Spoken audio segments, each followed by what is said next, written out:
ঠিক ধরেছ, আজকে আমরা একটা রিসোর্টে গিয়েছিলাম। আচ্ছা, আমরা আসছি কোন রিসোর্টে গিয়েছিলাম তার মাঝখানে আমি যেতে একটা ক্লিপ নিয়ে নিয়েছিলাম। দেখো রাস্তাটা কার কার পরিচিত কমেন্ট করে জানাবে। এটা মানিকগঞ্জ রোড। মানিকগঞ্জ রোড দিয়ে আমরা আগাচ্ছিলাম রিসোর্টের দিকে। তো দেখলাম মানিকগঞ্জ রোডের আশেপাশে যে গাছগুলা আর পরিবেশ এত সুন্দর, দেখে ইচ্ছা করলো একটা ক্লিপ নিয়ে নেই। দেখলেই যেন একদম শহর থেকে বাইরে প্রাণবন্ত এলাকা, মন জুড়িয়ে যায়, মন জুড়িয়ে যাওয়ার মতো পরিবেশ। তো এই তো আমরা চলে এসেছি আমাদের গন্তব্যস্থলে। এখন কি বুঝতে পারছো এটা কোন রিসোর্ট? হ্যাঁ, ঠিক ধরেছ, দেখে নাও, এটা সায়ান রিসোর্ট। এটা হয়েছে মানিকগঞ্জে সায়ান রিসোর্ট। এটা মানিকগঞ্জ বাজার থেকে আর 10 মিনিটের মতো যেতে হয়। এটার পরিবেশ একদমই প্রাকৃতিক, দেখো গাছ দিয়ে পরিপূর্ণ। ভিতরে ঢুকেই আমার শান্তি লাগছিল, একটা শহর থেকে আলাদা রকম ফিল পাওয়া যাচ্ছিল। শান্ত প্রকৃতির বাতাস, এখানে শহরের ধুলাবালি মিশ্রিত গন্ধযুক্ত বাতাসগুলো নেই। দেখো গাছগুলো কত সবুজ আর স্নিগ্ধ। তো আমরা যতই আগাচ্ছিলাম ততই মন ভরে যাচ্ছিল। আর সাথে তো আমাদের পিচ্চিটা রয়েছেই, ওর জন্য আর সবকিছু সুন্দর হয়ে ওঠে। ও অনেক বেশি এনজয় করছিল, কারণ শহরের বাসাগুলোতে তোমরা জানো বাচ্চারা বন্দি হয়ে থাকে, ওদেরকে নিয়ে একটু বের হলে ওদের মনে শান্তি আসে। আর ওর বাবা ওকে সব দেখাচ্ছিল, আর ও খুব এনজয় করছিল। দেখো ওর বাবার সাথে দৌড়াচ্ছে, ওর মায়ের সাথে। আমি ওদের পাশেই ছিলাম। এটা হয়েছে, যারা যারা লোকেশনটা জানতে চাও, সাভারের মধ্যে হেমায়েতপুর রাস্তা দিয়ে ভিতর দিয়ে ঢুকে মানিকগঞ্জ বাজার পার হয়েই এই রিসোর্টটা। তো তোমরা যারা যারা এসেছিলে কমেন্ট করে জানাবে, আর যারা আসনি অবশ্যই আসবে আশেপাশে যারা আছো, কারণ রিসোর্টটি দেখে আমার খুবই ভালো লেগেছে। এখানে থাকার জন্য হোটেলের সুব্যবস্থা রয়েছে এবং খাওয়ার জন্য সব পরিষ্কার পরিচ্ছন্ন ব্যবস্থা রয়েছে। তো আমরা ভিতরে দিকে ঢুকছিলাম আর মনে হচ্ছিল কত সুন্দর। তখন অনেক রোদ ছিল, তারপরে আমাদের শরীরে লাগছিল না, কারণ এখানে অনেক বেশি গাছ, যার কারণে শরীরে অনেক বাতাস লাগছিল।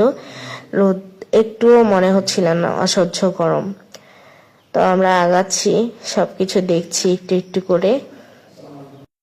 সামনে দিক নির্দেশনা দেওয়া আছে, কোথায় যেতে হবে, কেমনে কি, সব দিক নির্দেশনা। ওই যে দেখো উপরের দিকে কোন দিকে কি আছে সবকিছু এখানে লেখা আছে। তো এই যে এখানে দেখো মাছের খোলা অ্যাকুয়ারিয়াম, এখানে সামনে বসার সুব্যবস্থা রয়েছে। আর এখানে অনেক মাছ ছিল, সুন্দর সুন্দর রং বেরঙের মাছ। আমাদের বাবু তো দেখে অনেক বেশি মজা পেয়েছে, আর পানিতে হাত দেওয়া মাত্র মাছগুলা কাছে আসে। দেখো কত সুন্দর মাছগুলা, ছোট বড় অনেক মাছ রয়েছে এখানে। আর এটা সন্ধ্যা হওয়ার সাথে সাথে এখানে ঝর্ণার সুব্যবস্থা রয়েছে, তখন লাইটিং আরো বেশি সুন্দর লাগে। যারা ভালো করে দেখতে আসো, এনজয় করতে আসো, তারা সন্ধ্যার দিকে আসলে অনেক ভালো হবে, কারণ সন্ধ্যার দিকে লাইটিং এটা আরো বেশি সুন্দর লাগে। আমরা গিয়েছিলাম বাবু, তাই সন্ধ্যার মধ্যে চলে আসার ট্রাই করেছি। আর বাবু না থাকলে অবশ্য রাত অব্দি কাটাতাম এখানে। তো এই দেখো এখানে বিশাল বড় একটা পুকুর রয়েছে, আর পুকুরের চারপাশে বসার মতো সুন্দর স্পেস রয়েছে। এখানে তোমরা ছবি তুলতে পারো, বসতে পারো, গল্প করতে পারো, ভিডিও নিতে পারো। আর এটাও রাতে আরো সৌন্দর্যে মেতে উঠে, কারণ এখানে লাইটিং এন্ড ঝর্ণা সিস্টেম করা আছে, সেটা সন্ধ্যার পরেই চালু হয়। আর সন্ধ্যার পরে এখানে পর্যটক বেড়ে যায়, কারণ এখানে সৌন্দর্যটা সন্ধ্যার পরেই ফুটে উঠে। এখানে বিশাল বড় স্পেস, দেখো পাশেই বসার মতো সুন্দর জায়গা। আমি উল্টা পাশে ক্যামেরা ধরেছিলাম, তার জন্য দেখতে পাচ্ছ না। সামনে সুন্দর করে সিস্টেম করা আছে বসার, সবাই বসে বসে ছবি তুলতে পারবে। তো দেখো সামনে আবার খাওয়ার জন্য রেস্টুরেন্ট আছে। আর এখানকার পরিবেশটা সত্যি আমার কাছে খুব ভালো লেগেছে। কোনো গ্যাঞ্জাম নাই, হইচই নাই, সবাই সবার মতো ঘুরছে ফিরছে।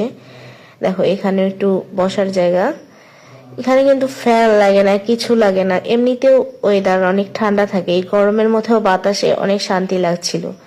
আর দেখো এই রোডটা দিয়ে ওই যে সামনে, ওটাই হচ্ছে রেস্টুরেন্ট। আমি যতই দেখছিলাম ততই মুগ্ধ হচ্ছিলাম, আর সবাইকে দেখানোর চেষ্টা করেছি। আরো কিন্তু অনেক কিছু বাকি রয়েছে। আশেপাশে পরিবেশটা দেখে তোমাদের কেমন লাগছে অবশ্যই কমেন্ট করে জানাবে, আর কে কোথায় থেকে দেখছো অবশ্যই কমেন্টে জানাবে। এখানে বাচ্চাদের খেলার জন্য অনেক জায়গা রয়েছে, বড়দের বসার জন্য, ছবি তোলার জন্য। আসলে তোমরা মজা পাবে সবাই এখানে এসে।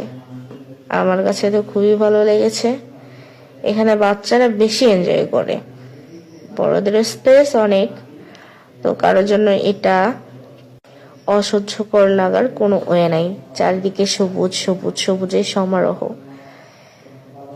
এরকম সময় শহরের আশেপাশে এই প্রাকৃতিক সৌন্দর্যে ঘেরা একটা রিসোর্ট পেলে কার না যেতে ইচ্ছা করবে। আর এই যে রেস্টুরেন্টগুলা দেখো, সিঙ্গেল আসলে সিঙ্গেল বসারও সিস্টেম রয়েছে, আর ফ্যামিলি নিয়ে আসলে ফ্যামিলির জন্য টেবিল রয়েছে। ওদের খাওয়া সিস্টেমগুলো অনেক সুন্দর, সবকিছুই আমার কাছে ভালো লেগেছে। তো আমরা এখানে বসে খেয়েছিলাম আইসক্রিম, ফালুদা। হাঁটতে হাঁটতে গলাটা শুকিয়ে এসেছিল তাই। আর আমরা যেহেতু লাঞ্চ করে বেরিয়েছি, তো আমরা সব শেষে হালকা স্ন্যাক্স খেয়ে বের হয়ে পরে ডিনার করে বাসায় যাব। আর দেখো আমরা হচ্ছে নাস্তা করে বেরিয়ে গেছি বাকি অংশটা দেখার জন্য। এই যে এটা হচ্ছে আরেকটা রাস্তা, আর সামনেই আমরা একটু এনজয় করেছিলাম বাবুকে নিয়ে। বাবু খেলাধুলা করেছিল সামনে, আর খেলাধুলা শেষে ওই ক্লিপটা আসলে নেওয়া হয়নি, ওই সাইডে দিয়ে খেলাধুলার জায়গা ছিল বাচ্চাদের। আর এইদিকে আমরা খেলাধুলা শেষ করে বাবুকে জোর করে নিয়ে আসছিলাম সুইমিং এর ভিতরটা অনেক সুন্দর। বাবু আসতেই চাচ্ছিল না, ওখান থেকে অনেক বাচ্চা রয়েছে, ওই ক্লিপটা নেওয়া হয়নি। বাবুকে জোর করে নিয়ে আসার জন্য সুযোগ পাইনি ক্লিপটা নেয়ার জন্য। এখানে সুইমিং এসে সে আরো খুশি হয়ে গিয়েছে, খুশি হবেই না কেন। এখানে যে এত এত বাচ্চারা খেলা করছিল, আর পানিটা এত ফ্রেশ ছিল, দেখতে দেখতে মনে হয় যে বড়রাই গোসল করবে। আসলে আমারও ইচ্ছা করছিল খুব আমি এখানে নেমে যাই, আমার বোনেরও খুব ইচ্ছা করছিল তার এখানে নামতে, কিন্তু আমার ড্রেস নিয়ে না আসার জন্য এখানে নামতে পারিনি। খুবই শান্তি লাগছিল দেখে, আমি পানিগুলা বারবার হাত দিয়ে ধরছিলাম, আর বাবু তো পাগল হয়ে গিয়েছে নামার জন্য, যার কারণে শেষে বাধ্য হয়ে ওকে নামানো। ওর অবশ্য ড্রেস ছিল সাথে, কারণ বাচ্চাদের সাথে নিয়ে গেলে সবসময় একটা এক্সট্রা ড্রেস রাখতে হয়, কখন ওদের কি দরকার হয়, কিভাবে নোংরা করে ফেলে, যার জন্য এক্সট্রা জুতা অ্যান্ড এক্সট্রা ড্রেস সাথে নিয়ে যাই আমরা যেখানেই যাই। তো এই যে বাবু পানি দেখে কত খুশিতে টগবগ হয়ে গেছে, কিন্তু একটু পানিটা গভীর থাকায় ও ভয় পাচ্ছিল। তারপরেও কিন্তু নেমে গেছে, সাহস করে হাঁটছিল। তারপরে আবার বলতেছে আমাকে ধরে রাখো, আবার নিজেই পানি ধরছিল। আপনারা দেখেন সে কত এনজয় করতেছে। আমারও বারবার মনে হচ্ছিল আমিও নেমে যাই, নেমে ওকে নিয়ে এখানে গোসল করি। যাই হোক, আপনাদের কেমন লাগছে আপনারা জানাবেন। সে এখানে বসে বসে বারবার বলছিল নিচে নামার কথা, ওখানে একটা বল আছে, বলটা নিয়ে আসার কথা বারবার বলছিল সবাইকে নামতে আমাদেরকে, কিন্তু আমরা নামছিলাম না, কারণ আমরা তো ছোট বাচ্চা নই, ওর মতো ড্রেস নিয়ে যাইনি, যার জন্য আর হুটহাট করে মনের ইচ্ছাটা পূরণ হলো না। বড়দের মনের ইচ্ছা পূরণ করতে হলে আগে থেকেই প্ল্যানিং থাকতে হয়। তো ওইভাবে জানতাম না যে এখানে এরকম সুন্দর একটা সুইমিং পুল রয়েছে, তাহলে অবশ্যই ড্রেস নিয়ে আসতাম। দেখুন ও কত এনজয় করছে, ও ও ও ওকে একা নামিয়ে দেওয়ার ফলে ও বলতেছে না আমি বাবাকে নিয়ে নামবো। আর এদিকে এই যে ও ড্রেস চেঞ্জ করে দিয়েছি, দেখুন সন্ধ্যা প্রায় হয়ে আসছে, এখানে ঝর্ণা ছেড়ে দিয়েছে আর মাছগুলো আরো সুন্দরভাবে খেলছিল। আসলেই সুন্দর ছিল ভিউগুলা। দেখুন মাছ কি করছে, ওরা একটুও ভয় পায় না, মনে হচ্ছে আমাকে কতদিন থেকে চিনে। তারপরে এখানেও দেখুন ঝর্ণা ধীরে ধীরে ছাড়া হচ্ছে। আপনারা আসলে সত্যি মজা পাবেন, ফ্যামিলি নিয়ে আসলে, বাচ্চাদের নিয়ে আসলে অনেক এনজয় করতে পারবে তারা। অনেক সুন্দর ছিল জায়গাটা। তো আমাদের বাবু তো অনেক এনজয় করেছে। আপনারা কারা কারা এই রিসোর্টে গিয়েছেন আর পছন্দ হয়েছে সবাই কমেন্ট করে জানাবেন। আমাদের কাছে একটু বোরিং লাগেনি। আমি হাঁটতে কম পছন্দ করি, তারপরেও এই দিন আমি অনেক হেঁটেছি, এরপরও একটু বোরিং লাগেনি, কারণ জায়গাটা আমার কাছে খুব ভালো লেগেছে। দেখুন ওদের পরিকল্পনাগুলো সুন্দর ছিল, সব জায়গায় সুন্দর সুন্দর সিস্টেম করা। ভবিষ্যতে আরো আপডেট করবে এটা। আকাশের রংটাও অনেক সুন্দর ছিল ওই দিন, আমি একটু একটু ক্লিপ নিয়ে নিয়েছিলাম।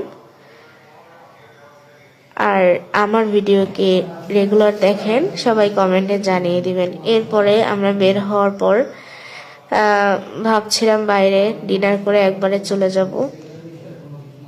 তো এই তো আমাদের আজকের ডিনার, চিকেন চাপ, নান রুটি আর মেয়োনিজ। মেয়োনিজটা আমার খুবই পছন্দের, আর সেটা যদি সিদ্ধ ডিমের হয় তাহলে সব থেকে বেটার হয়। তো